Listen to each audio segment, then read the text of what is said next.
ये कहानी उन दो दोस्तों की है जो दोनों बेहद प्रतिभाशाली हैं।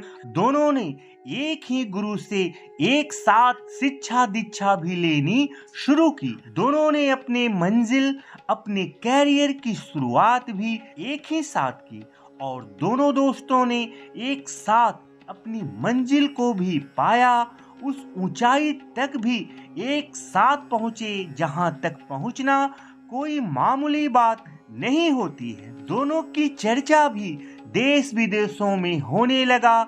इन दोनों की प्रतिभा को देखकर हर कोई हैरान था, क्योंकि दोनों के अंदर ऐसी बेमिसाल प्रतिभा थी कि कौन कितना आगे निकल जाएगा यह कहना मुश्किल था। लेकिन सफलता की बराबर सीढ़ियां चढ़ने के बाद एक दोस्त को लगा, नहीं, मुझे और ऊंचा जाना है, और वह सफलता की रोज एक नई सीढ़ियां चढ़ने लगा और लगातार और ऊंचाई तक पहुंचने लगा। लेकिन वहीं दूसरा दोस्त जिस ऊंचाई पे एक साथ खड़े थे वह वहां पर ज्यादा दिनों तक टिक नहीं सका और अचानक एक दिन जमीन पर आकर गिर गया। जी हाँ दोस्तों, आप समझ ही गए होंगे कि मेरा इशारा सचिन तेंदुलकर और विनोद कांबली की तरफ है। जी हाँ, अपने समय के दोनों बेहद प्रतिभाशाली, दोनों बेहद महान बल्लेबाज, दोनों महान क्रिकेट के खिलाड़ी हमारे भारत देश में जन्मे और दोनों ने एक ही गुरु से शिक्षा ली और दोनों ने अपने क्रिकेट कैरियर की क्या शानदार शुरुआत की। लेकिन आज सचिन तेंदुलकर भारत रत्न से सम्मानित हैं। दुनिया के सर्वकालीन महान बल्लेबाजों में गिने जाते हैं। लोग उन्हें क्रिकेट का भगवान कहते हैं। लेकिन दूसरी तरफ विनोद कांबली हारे हुए, हताश, निराश, एक बेबस खिलाड़ी की तरह दिखते हैं। हालांकि अभी तो वे एक खिलाड़ी की तरह क्या कहूँ, वो एक महान खिलाड़ी थे, इसलिए खिलाड़ी कह रहा हूँ, नहीं तो आज वे बेबस इंसान की तरह दिखते हैं जो हर समय किसी से भी मुंह उठाकर किसी से भी मदद मांग रहे हैं, जो हर समय किसी न किसी परेशानी से घिरे हुए हैं। बीते दिनों जब दोनों सचिन तेंदुलकर और विनोद कांबली, रामाकांत आचरेकर जी जो उनके गुरु रहे हैं, जिन्होंने दोनों को क्रिकेट खेलना सिखाए थे, क्रिकेट की एक एक बारीकियों की शिक्षा दी थी, उनकी स्मृति में जब मुंबई में एक कार्यक्रम हुआ तब दोनों महान खिलाड़ी एक ही मंच पर नजर आए। लेकिन दोनों में कितना फर्क था। सचिन तेंदुलकर जिस तरह से आए, उन्हें जो सम्मान मिला, वहीं विनोद कांबली एक तरह से दया के पात्र बने वहां दिखाई दिए। जब सचिन तेंदुलकर ने विनोद कांबली को देखा तो उनसे मिलने के लिए उस कार्यक्रम में उनके पास गए तो विनोद कांबली ने सचिन का हाथ पकड़ लिए, जैसे वो सचिन से कुछ कहना चाह रहे थे, जैसे वे सचिन से मिलकर पुरानी बातें याद करना चाह रहे थे, जैसे वे सचिन से बेबस निगाहों से कुछ मांग रहे थे। कुछ कुछ ऐसा लगता था। सचिन तेंदुलकर थोड़ी देर के बाद हाथ छुड़ाकर वहां से गए और वे मंच के दूसरे तरफ बैठ गए। यह तस्वीर बेहद ही दिल को छू लेने वाली है और ये बेहद ही भावुक तस्वीर है। इस तस्वीर के आने के बाद बहुत कुछ लोग कह रहे हैं और सुन रहे हैं, अपने अपने तरीके से अपनी भावना प्रकट कर रहे हैं। कुछ लोग तो यह कह रहे हैं कि देखो सचिन तेंदुलकर ने कैसे अपने दोस्त का हाथ छुड़ा दिया, तो कुछ लोग कह रहे हैं कि सचिन तेंदुलकर को विनोद कांबली की मदद करनी चाहिए, क्योंकि विनोद कांबली मुश्किल में है। विनोद कांबली जो हैं वह कर्ज में डूबे हुए हैं। विनोद कांबली जो हैं उनका पूरा करियर चौपट हो गया है, इसलिए सचिन तेंदुलकर को मदद करनी चाहिए थी। लेकिन सचिन तेंदुलकर इतने अहंकारी हैं कि उन्होंने उनकी कोई मदद नहीं की, हाथ छुड़ाकर चले गए। लोग ना जाने क्या क्या कह रहे हैं। कई लोग इसमें भी कई तरह के एंगल ढूंढ रहे हैं। कई लोग यह भी कह रहे हैं कि देखिए, सचिन तेंदुलकर और विनोद कांबली दोनों ही प्रतिभाशाली थे। कई लोग तो यह भी कह रहे हैं कि विनोद कांबली तो सचिन से भी ज्यादा प्रतिभाशाली थे, लेकिन सचिन तेंदुलकर आगे बढ़ गए, लेकिन विनोद कांबली पीछे रह गए। इसमें भी जातिगत राजनीति है, जातिगत फैक्टर है, क्योंकि सचिन तेंदुलकर उच्च जाति से आते हैं और विनोद कांबली छोटी जाति से आते हैं। इसलिए सचिन के साथ पूरा देश खड़ा रहा, उनके साथ पूरा सिस्टम खड़ा रहा, लेकिन विनोद कांबली जो कथित छोटे जाति से आते हैं, इसलिए उनके साथ नाइंसाफी हुई, इसलिए आज उनका यह अंजाम है। जो लोग ऐसा कह रहे हैं, दरअसल वह सत्य को नहीं जानते हैं, दरअसल वो उस कहानी को नहीं जानते हैं जो कहानी से हम लोगों को सीख लेनी चाहिए। जो लोग ऐसा कहते हैं, दरअसल वो इन दो दोस्तों की कहानी से कोई सीख लेने से हमें रोक रहे हैं। बहुत बड़ा सबक है विनोद कांबली और सचिन तेंदुलकर की जिंदगी को लेकर, इसमें कोई दो राय नहीं है। विनोद कांबली ने जब अपने करियर की शुरुआत की थी, जिस तरह से दोनों ने अपनी क्रिकेट की शुरुआत की थी, उस समय विनोद कांबली कहीं ज्यादा प्रतिभाशाली दिखते थे और विनोद कांबली ने अपने करियर की शुरुआत भी बहुत शानदार तरीके से की भी। उन्होंने अपने पहले ही 2 टेस्ट मैचों में डबल सेंचुरी मारी थी, जो आज भी अच्छे अच्छे खिलाड़ी नहीं बना पाए थे। उनका जो टेस्ट मैच में रनों का जो औसत है, वह करीब करीब 54 या 55 का स्ट्राइक रेट है। ऐसा स्ट्राइक रेट जो है, भारत में विनोद कांबली के अलावा जो भी बड़े खिलाड़ी हैं, जैसे सुनील गावस्कर, विराट कोहली, इन लोगों ने भी इतना शानदार स्ट्राइक रेट हासिल नहीं कर पाए हैं। तो फिर यह सवाल उठता है कि आखिर विनोद कांबली इतने पीछे क्यों रह गए। अब यहीं से एक सबक है। दरअसल सचिन तेंदुलकर और विनोद कांबली की जिंदगी को आप देखेंगे ना, उनके डिटेल्स में जब आप जाएंगे, तो यहाँ पर एक बहुत बड़ा सबक हमें मिलता है। किसी भी व्यक्ति को, चाहे उसमें कितना भी प्रतिभा क्यों ना हो, लेकिन अगर उसके जीवन में अनुशासन ना हो, अगर उसने अपने जीवन में कोई लक्ष्य बनाकर अपनी मंजिल तक पहुंचने के लिए अनुशासित होकर कार्य नहीं किया, तो वह व्यक्ति कभी भी एक सफल इंसान नहीं हो सकता है। भले ही वह कितना भी प्रतिभाशाली व्यक्ति क्यों ना हो, एक दिन वह नाकामयाब हो जाता है।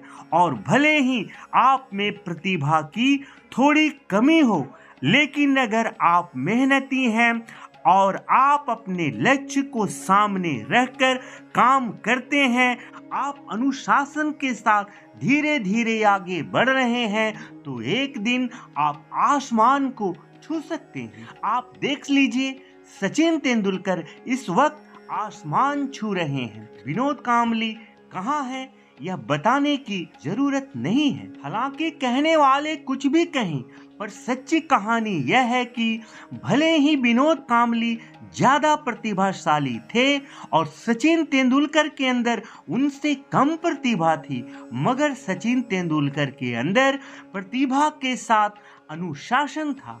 उनके अंदर खेल के प्रति, अपने लक्ष्य के प्रति समर्पण था। उन्होंने समय की कीमत को पहचाना, इसलिए सचिन तेंदुलकर आज सचिन तेंदुलकर हैं और विनोद कांबली विनोद कांबली, क्योंकि विनोद कांबली के अंदर तो भरपूर प्रतिभा थी, मगर उनके अंदर समर्पण नहीं था, उनके अंदर अनुशासन की कमी रही, इसलिए आज वह विनोद कांबली है। एक सच्ची घटना आपको बताता हूँ।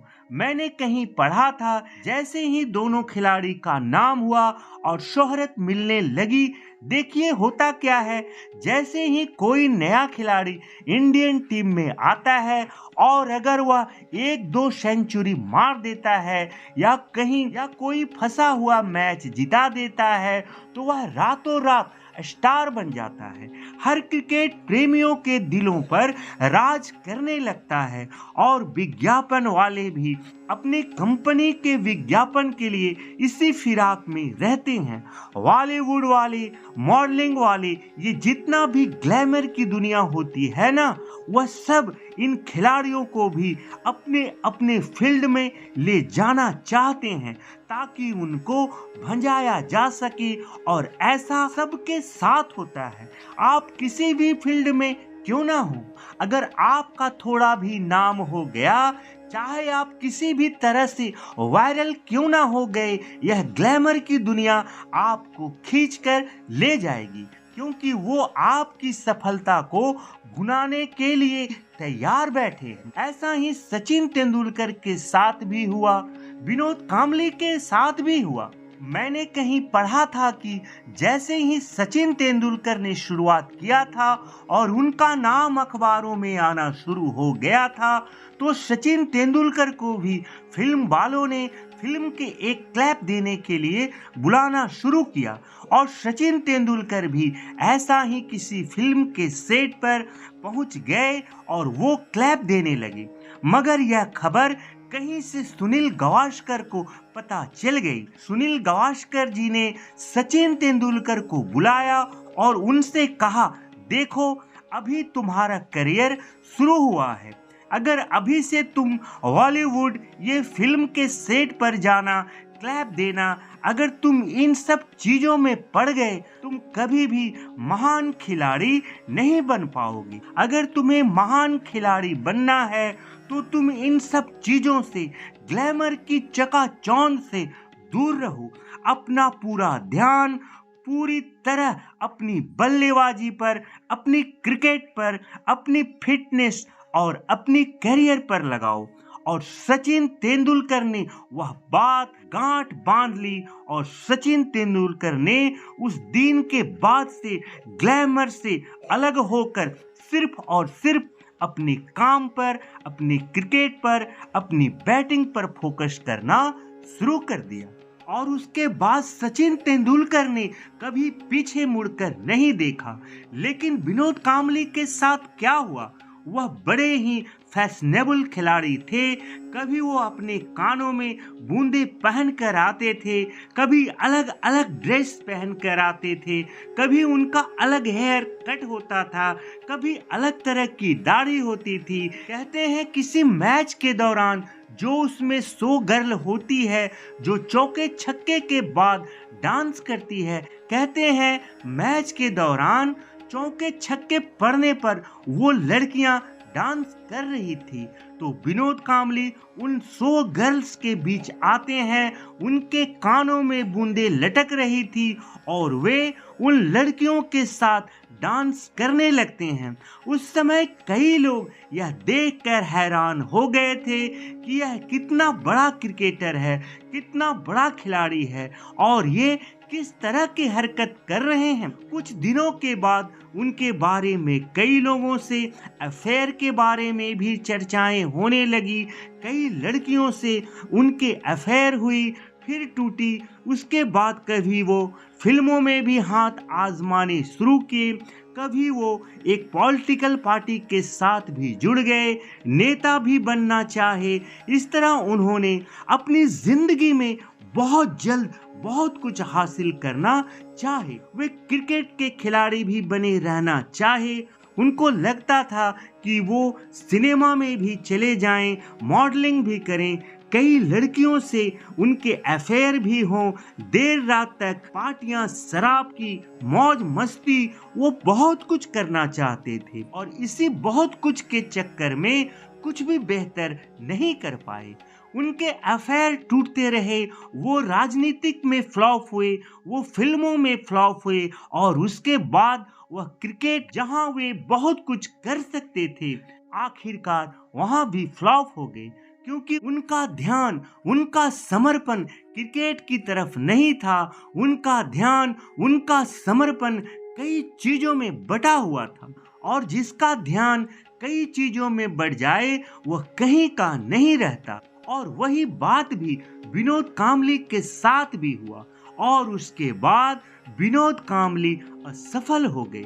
क्रिकेट में तो विनोद कांबली का करियर ठीक ठाक था, मगर ऐसे कई खिलाड़ी हैं जो इंडियन टीम में 10-15 मैच खेल जाते हैं, जिनके नाम एक छोटा सा भी उपलब्धि हो जाती है, वह अपने करियर को खींच कर ले जाते हैं। वह कमेंटेटर बन जाते हैं या फिर कोई बिजनेस वगैरह कर लेते हैं, या फिर वो जो पैसे कमाते हैं क्रिकेट से उसे कुछ और काम में इन्वेस्ट कर देते हैं। ऐसे बहुत सारे खिलाड़ी हैं। एक बार उन दोनों के गुरु रमाकांत आचरेकर जी से भी पूछा गया था कि सचिन तेंदुलकर और विनोद कांबली दोनों आपके ही शिष्य हैं और दोनों क्रिकेट में अच्छा कर रहे हैं, मगर आपकी नज़र में कौन प्रतिभाशाली है? तो उनके गुरु ने भी कहा था कि यह सच है कि दोनों प्रतिभाशाली हैं, दोनों अच्छा कर भी रहे हैं। विनोद कांबली और भी अच्छा कर सकता है,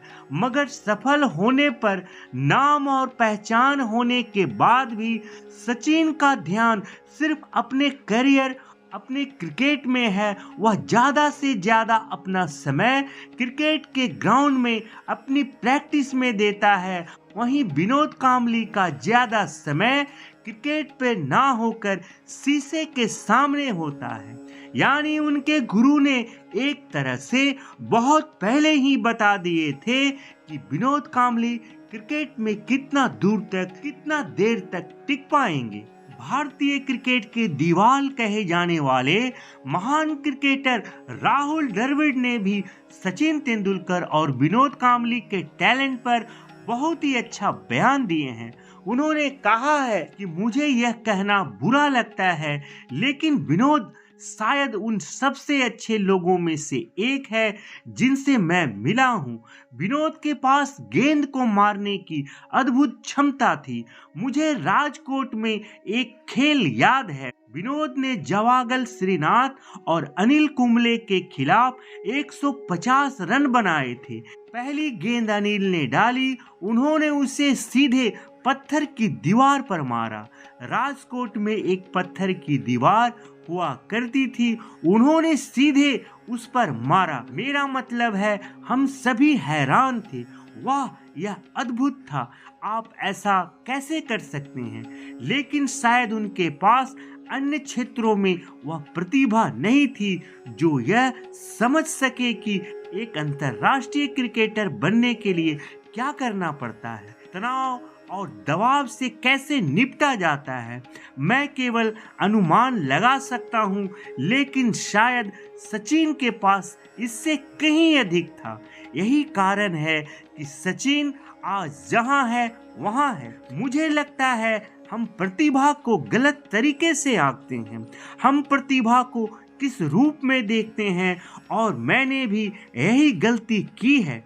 हम प्रतिभा को लोगों की क्रिकेट बॉल को मारने की क्षमता से आंकते हैं। क्रिकेट बॉल की मिठास या टाइमिंग यही एकमात्र चीज है जिसे हम प्रतिभा के रूप में देखते हैं। दृढ़ संकल्प, साहस, अनुशासन और स्वभाव जैसी चीज भी प्रतिभा होती है, जो उनसे ज्यादा सचिन में थी।